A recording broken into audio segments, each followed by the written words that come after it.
Nesta quarta-feira, os parlamentares analisaram o veto do governo ao projeto do deputado Paulo Ramos, que permite a exibição da programação televisiva em ambientes coletivos, sem a cobrança de ingresso nesses locais. O veto foi rejeitado e o projeto vai virar lei. As televisões por assinatura estavam proibindo que ambientes fechados, bares, restaurantes, transmitissem suas programações, especialmente jogos, e queriam cobrar, perseguiam, fiscalizavam, a gente cobrava o pacote. Então, meu projeto de lei, ao mesmo tempo que não permite a cobrança pelas empresas, também não permite a cobrança de ingresso. Os parlamentares discutiram a mensagem que autoriza o governo a utilizar créditos tributários de ICMS para quitar dívidas com as concessionárias de telefonia e de fornecimento de energia do Estado. De acordo com o texto, o pagamento é relativo a dívidas de 2014 e pode ser dividido em 36 parcelas. O projeto foi aprovado. A maior parte das emendas incorporadas ao texto garante mais transparência à proposta. Nós gostaríamos de saber quais os critérios, quais os impactos que isso representa, quem está se beneficiando. Ou seja, há uma série de perguntas que deverão ser respondidas exatamente para mostrar que aquilo que está sendo feito, que é público, tem total transparência. Outra mensagem do governo analisada foi a que autoriza o Estado a firmar termo de ajuste de conduta tributária com os contribuintes do ICMS que não tiverem pago o imposto por divergência na interpretação da cobrança e, com isso, ingressado com ações na Justiça. Uma das emendas aprovadas pelos parlamentares reduz de 25 para 10 milhões de reais o valor mínimo da dívida para a celebração do TAC. Também foi incluído no texto um prazo de 90 dias para que o governo envie à Alerj um projeto para tratar dos pequenos contribuintes do Estado. Outras emendas tratam ainda do sigilo fiscal, das multas em caso de descumprimento e dão mais transparência à proposta. O líder do governo, deputado Edson Albertassi, falou sobre a aprovação das mensagens. Essas mensagens são importantíssimas para o governo nesse momento, porque o Estado pode arrecadar um valor significativo para, de alguma forma, se recuperar economicamente e criar condições para fechar bem um ano. São propostas que trazem a condição do governo de negociar dívidas antigas através de um conselho que será formado.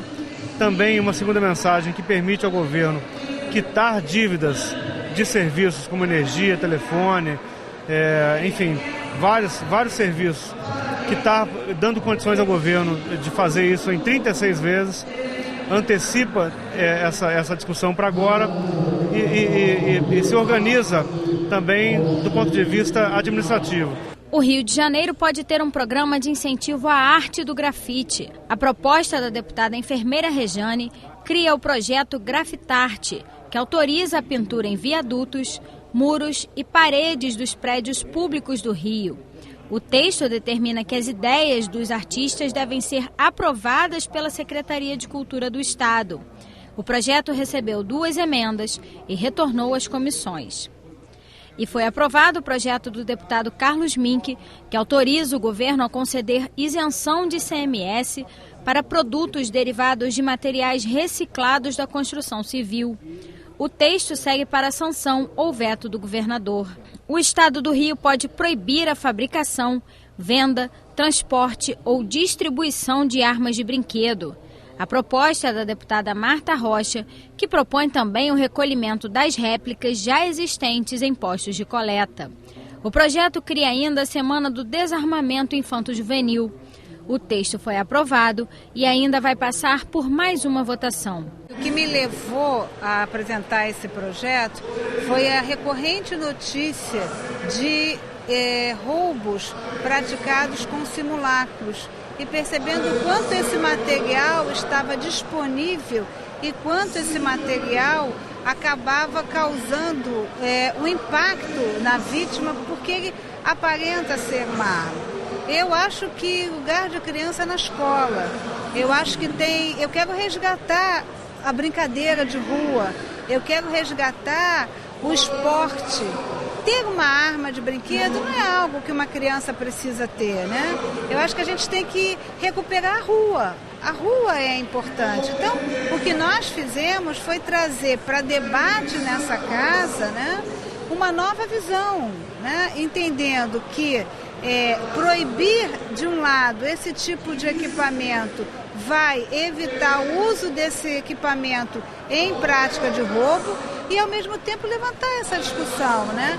Eu acho que a criança tem que estar brincando com outras crianças, tem que estar na rua, tem que estar jogando, tem que estar soltando pipa e não necessariamente estar com uma arma na sua mão, né? No expediente final, os deputados Paulo Ramos e Wanderson Nogueira comentaram a aprovação no Congresso Nacional do fim do financiamento de campanhas por empresas. Há uma decisão importante, a decisão proibindo a contribuição de pessoas jurídicas. O Supremo Tribunal Federal já tinha entendido que era inconstitucional na ação proposta pela OAB Nacional. Mas o ministro Gilmar Mendes, em abril do ano passado, pediu vistas. Estava sentado sobre o pedido de vistas. A maioria dos ministros já entendeu que a contribuição de pessoa jurídica é inconstitucional. O financiamento privado de campanhas é o pai da corrupção na política, porque há o necessário, na visão dos maus políticos, toma lá da cá. Ou seja, as empresas financiam e isso volta depois em obras, em benefícios, em licitações. Terminar com o financiamento privado de campanha é, não digo acabar, mas minimizar muito esses efeitos negativos, tanto para a democracia brasileira como para o bem-estar da população como um todo. O deputado Nelson Gonçalves falou sobre a expectativa para a inauguração do Hospital Regional do Sul Fluminense. Ele elogiou o anúncio do ministro da Saúde de que 70% do custeio ficará a cargo do governo federal. Uma luta antiga que começou aqui na Assembleia, quando em 2009 o presidente Pisciani, a nosso pedido, a Assembleia devolveu 20 milhões de reais ao governo do Estado. A obra foi iniciada e já praticamente 82% da obra concluída. A previsão de finalizar a obra em dezembro deste ano. E agora a nossa luta agora é para equipar o hospital e o custeio dele, né? Vai beneficiar, esse investimento beneficia 12 municípios, cerca de mais ou menos 2 milhões de pessoas em termos de população. E nós tivemos uma visita agora segunda-feira do ministro da Saúde, onde ele se comprometeu a ajudar a equipar o hospital, né? E nós estamos aqui na Assembleia também apresentando emendas ao orçamento para poder também dar essa condição ao Hospital Regional do Sul do Estado. E o mais importante, ele garantiu que o governo federal irá entrar com 70% do seu custeio. O deputado Jânio Mendes comemorou a inauguração de uma unidade que vai oferecer tratamentos de radioterapia e quimioterapia a pacientes da região dos Lagos. A interiorização do atendimento ao portador de câncer é de fundamental importância. Nós temos um histórico onde as pessoas tinham que se deslocar na madrugada, sem alimentação adequada, para buscar o atendimento de quimioterapia e radioterapia aqui no INCA, no Rio de Janeiro. Ou então, lá no Norte Fluminense, uma viagem mais longa ainda, no município de Itaperuna. Dotar a região dos Lagos desse serviço é um avanço no respeito, na dignidade humana de cada cidadão. O deputado Valdec fez uma avaliação dos projetos ligados à segurança pública em Niterói. A gente precisa não só deixar de compartilhar o 12º Batalhão, como de um 2º Batalhão na área da região oceânica, que é uma área que foi sendo muito povoada nos últimos 30 anos e enfrenta hoje problemas de segurança importantes. Em alguns bairros tem pelo menos DPOs, né? Cafubá, Cambuinhas, Piratininga, mas, por exemplo, o bairro de Itaipu, que é um grande bairro, né? Com várias áreas de entrada e saída, não tem nenhuma presença física, nenhum dispositivo da Polícia Militar. Então, hoje eu defendi, além da discussão mais ampla de um novo batalhão para Niterói e de pararmos de compartilhar o 12º, defendi que em curtíssimo prazo o governo do estado instale em Itaipu, naquela área da rotatória que fica na entrada da Avenida Central, uma companhia integrada de polícia de proximidade. O deputado Tio Carlos defendeu a ampliação do programa SOS Criança Desaparecida, criado pela Fundação para a Infância e a Adolescência. Então é importante que a gente tenha a amplitude desse serviço. O resultado é apresentado, esse programa foi criado em 96 e são números que a gente traz, por exemplo, de 3.342 pessoas que buscaram esse programa têm um resultado de encontrar os seus familiares, 2.837. Quer dizer, é um percentual de 84%.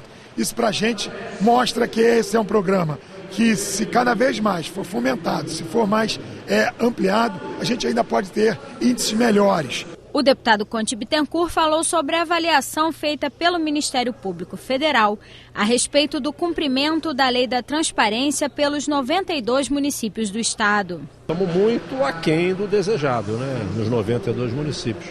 Apenas 14 municípios ficaram acima da nota 5 numa escala de 0 a 10. 32 quesitos avaliados, alguns municípios com 0, ou seja, nenhuma transparência e nenhum grau de informação no sítio eletrônico. Estamos falando de sítio eletrônico. Eu parabenizei o trabalho do MP, acho que nós temos que entrar nesse debate, até estou já imaginando aqui a possibilidade de condicionarmos transferências de recursos voluntários do Estado para cidades que não tenham transparência. Como é que vamos colocar recurso numa cidade que não tem transparência na sua informação? Quem tem que acompanhar na ponta é o cidadão. O deputado Jorge Felipe Neto apresentou 2 projetos de lei que tratam do aplicativo de carona paga, conhecido como Uber. Essa lei visa organizar a carona remunerada do Estado, impedindo a remuneração por essas caronas. Não pode ter lucro, pode ter no máximo compensação pelos gastos, gasolina em manutenção do carro, numa batida eventualmente, por aí vai. E numa outra lei, num outro projeto, alterando a lei do táxi no Estado, de modo que inclua a impossibilidade de aplicativos particulares, privados, de serem empresários de táxi. A lei já veda, mas a gente quer deixar isso claro. Empresários de táxi não existe. Existem cooperativas. Ele é um sistema cooperativado para justamente distribuir renda, para justamente ser justo dentre tantos profissionais, para que não haja trabalho escravo, para que não se explore a mão de obra do taxista pelo próprio taxista. O deputado Dionísio Lins criticou o serviço oferecido pelo aplicativo. Nós estamos cuidando disso com muito carinho. Recebemos diversas denúncias. Criaram agora uma indústria de aplicativos. O aplicativo que você pede o táxi vem te servir, que é uma coisa bem natural. Entretanto, os aplicativos estão sendo usados para proteger a pirataria, onde você recebe na sua casa um táxi e não é táxi, é carro particular. Ora veja, como é que o passageiro vai identificar? E se perder algum documento? E se esquecer uma bolsa? Então hoje você tem denúncias diversas de constrangimento ocorrido. Tem o lado bom, que te atende imediato, e o lado ruim, que o aplicativo como tal Uber, esse aplicativo cadastra carro particular, que é irregular. A profissão é regulamentada, só taxista pode atender. E, lamentavelmente, eu estou fazendo uma lei para proibir, no âmbito do Estado do Rio de Janeiro, o cadastramento de carro particular para atender na profissão de taxista, porque é um erro grave. O deputado Jair Bittencourt disse que a Comissão de Saúde da Alerj vai convocar o secretário Felipe Peixoto para dar esclarecimentos sobre a atuação da pasta. Vamos colocar em votação o requerimento da convocação do secretário para que ele preste esclarecimentos, principalmente pelo fechamento da clínica 15 de agosto no município de Belfor Roxo, que era responsável pelo parto de 500 crianças por mês. E o secretário terá a oportunidade de esclarecer, de esclarecer os fatos e dizer o motivo do fechamento e de outras ações que a secretaria tem adotado que não tem agradado, pelo que se foi visto aqui no plenário, alguns parlamentares. O deputado Carlos Macedo criticou o fechamento da maternidade Nossa Senhora da Glória em Belfor Roxo, na Baixada Fluminense. É uma maternidade responsável por quase 20% dos partos que ocorrem na Baixada Fluminense. E a Baixada Fluminense, a situação já é ruim na área da saúde e de várias outras pastas de gestão do poder público. Mas a saúde é algo que preocupa a todos nós. O deputado Luiz Paulo destacou a contribuição da Alerj na aprovação das 2 mensagens do governo que tratam da arrecadação de impostos. A Alerj já deu uma contribuição na prática de possibilitar que o Estado bote nos seus cofres, no médio prazo, ainda no exercício 2015, são 7 bilhões e 800. e ainda tem mais contribuição a dar. Então também tem que realçar essa disposição do Parlamento Fluminense.